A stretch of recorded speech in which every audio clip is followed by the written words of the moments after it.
Hello, fellow interns and VTF team. So this is Venkateshwar Rao Velichala. I'm also an intern in the latest internship. So the topic which I want to present is that effective communication. So the objectives of the effective communication is that actually we need to recognize the connection between the communication and the receivers also, and there are also different strategies for the information exchanges, and also we have to identify the barriers, tools, and the strategies and the outcomes of the communication. And also we should learn about the importance of the communication. We should also discuss the standards of the effective communication, and these are all the objectives of the effective communication. So when you look into this communication chart, you can see that like there are three outcomes, which is like performance, attitudes, and knowledge. So all this can be happening only by the combining of the leadership, situation monitoring, mutual support, and communication. So basically this chart we can use it when we will use it when we have a teamwork. If the teamwork wants to be success, definitely we need to follow this chart and we need to combine all these things and we can get the results. So one more, the main point is like the importance of the communication is that ineffective communication is also a root cause of nearly 66% of all sentinel events reported. It means that definitely we need to be very effective communication to get succeed in something. Definitely communication plays a vital role in your life, in your job applications, in your job profile, in your connections, in your management also. So what is why communication is that important? So basically it is a lifeline for the core team. When we work with the teamwork, it is a lifeline for the all the teammates. It is a lifeline for that. And also it is very crucial aspect in every organization. Communication is a crucial aspect in every organization. Basically what is communication is something that exchanging the information between individuals, between the organizations, between the departments, between two people. So there are some of these standards of the effective communication actually. So one of the standards are complete. So we need to communicate the relevant information which is about something. If we take an example, we are discussing about something about or something an object, we need to give the relevant information and complete information regarding the object to the receiver, and we need to convey the information clearly to the receiver which he can understand very clearly. And also we need to convey the message. We need to communicate the message very briefly in a concise manner which the receiver can understand very easily. And also we need to convey it in timely. It's like when we are going for an offer or request information, it should be in an appropriate time framing. It should be in very appropriate time framing, and we need to verify the authenticity, validate and acknowledge information. Whatever it be, if we receive certain information which is very important, definitely like very important or confidential, definitely we need to acknowledge the information that we have received it. And there are some of the like strategies regarding this effective communication in information exchanges. So the first strategy is like SBAR, situation background assessment recommendation. It is one of the strategy, and then the other one is call out, the third one is check back, and the fourth one is handout. So what this SBAR provides is that actually it's a framework for team members to effectively communicate information to one another.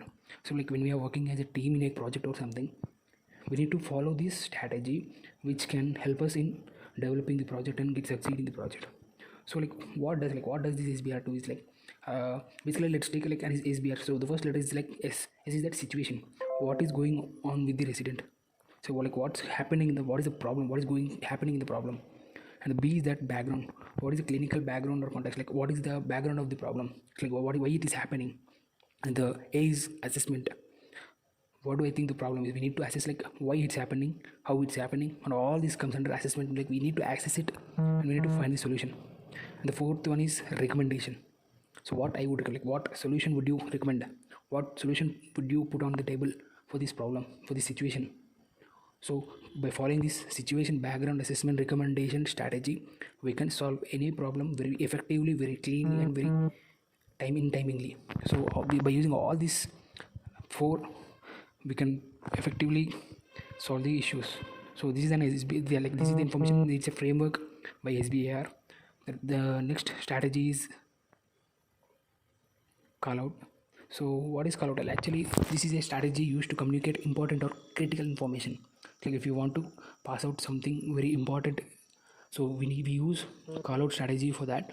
So it informs all team members simultaneously during emergency situations, and also it helps the team members to anticipate next steps. Like when you like what is the next step we have to do in that emergency situations. So basically we use this strategy at the time of the emergency situations happening in the teamwork or in the organizations. So third strategy is like check back. Definitely. So what is check back is that let's take you can see the picture. It indicates or it shows you how the workflow everything happens in the strategy. So the sender initiates the message and the receiver accepts message and provide feedback confirmation, and sender verifies message was received. So what does this strategy tells that when we are sending a message to the receiver will receive it, and the receiver will acknowledge that he has received the message, and we the sender has to verify that it has been came from the receiver. So this is the check back strategy which we use in effective communication. Through this check back strategy, we can effectively complete the problems or effectively solve the solutions. It will be very clear, it will be very effective in solving the solutions. So the fourth strategy is handoff. The transfer of information along with authority or responsibility during transitions in caring to include the opportunity to ask questions, clarify and conform. So basically where this handoff strategy will be used is like checklists, IT support, acknowledgement, verbal structures, and certain responsibility, accountability. So in these areas we will be using that's like basically what all these things are like. We use this handoff strategy in those areas to get the effective results. So there are some of the effective communication challenges. So what are the challenges? Like the language barrier, the distractions, the physical proximity, personalities, workload, varying communication styles, conflict, lack of information verification, shift change. So these are the challenges which a person faces when it comes to effective communication. So there are some barriers for the team effectiveness. So the barriers are like inconsistency in team membership, lack of time, lack of information sharing, hierarchy, defensiveness, conventional thinking, complacency, varying communication styles, conflict, lack of coordination with the co-workers, distractions, workload, role clarity. These are some of the barriers which for the effectiveness in the team. So the tools is like the brief communication, feedbacks, to challenge rule, and using the strategies which we recently explained, that SBAR, call out, check back, handoff, and cross monitoring and debrief. All these are the tools and strategies that we need to follow in the team for the effectiveness of the work. And also there are some of the outcomes: the shared mental model, adaptability, team orientation, mutual trust, team performance, residency, safety. So these are the outcomes of the team effectiveness when it comes to the work.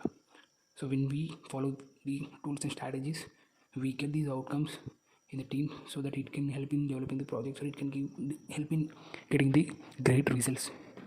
So there are some of the teamwork actions that has to be done. Team has to communicate with their co-workers in brief, clear and timely format.